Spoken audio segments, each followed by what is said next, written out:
This nice person was posted for cataract surgery in the left eye. The patient has a corneal astigmatism of 2.25 at 90 degrees, that is against the rule, with 42.25 at 90 and 44.5 at 180 degrees. How do we go about fixing a toric IOL for this patient? We have done the AL scan. AL scan has got this mode which we can edit it. It shows the steep axis on the cornea, which is marked with the red line, and the blue is the flat axis. So, the green is the one which is to identify a landmark in the eye. The patient has to be seated.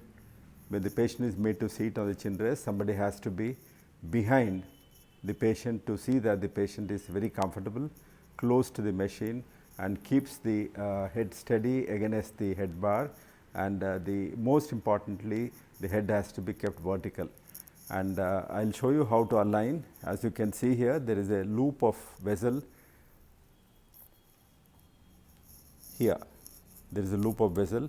This can be identified during the surgery. So, that is the mark which we can align it, rotate it, align it to the apex of the loop, and now we can identify the steep axis which is 38 degrees from the apex of the loop. This is the upright position, but while operating the patient will be surgeon will be on the upper side from that side. So, you will have to keep the chart upside down and align it 38 degrees away from here using the toric marker. So, you will get the steep axis. So, this is a beautiful way of identifying, and it does not really matter how the patient is positioning the eye, and because the both eyes are kept open during the charting, the cyclotorsion is totally eradicated, totally avoided. During the surgery, we are going to close the other eye. Of patient is encouraged to keep the other eye open. There could be some cyclotorsion, but anatomical landmark, it can be pigment on the limbus like that, or a vessel, a loop, or the entry of a vessel into the sclera, or anything can be done. So, from here we mark 38 degrees away, you get a steep axis, or as aligned as ever, whatever it says. Here I have marked here. During the surgery, I am going to carry this picture, and I know exactly where to mark the steep axis and flat axis. And this is the specular microscope.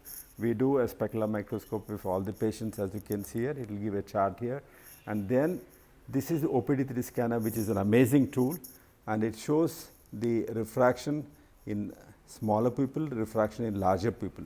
There is a difference of 0.75 between small people and large people refraction. This is very good. So, we will know exactly the amount of refraction patient has in mesope people.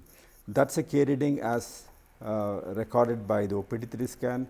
It also shows flat axis at 85, steep axis at 175, and 2.57 being the astigmatism of the cornea. This also shows the difference between the corneal astigmatism and the total astigmatism as measured there, and internal astigmatism, that is caused by the lens, is around 0.72 at 125 degrees here, which will add on to the corneal astigmatism to result the refractive power. So, with these three tools, you can really get a very good positioning of the IOL during surgery.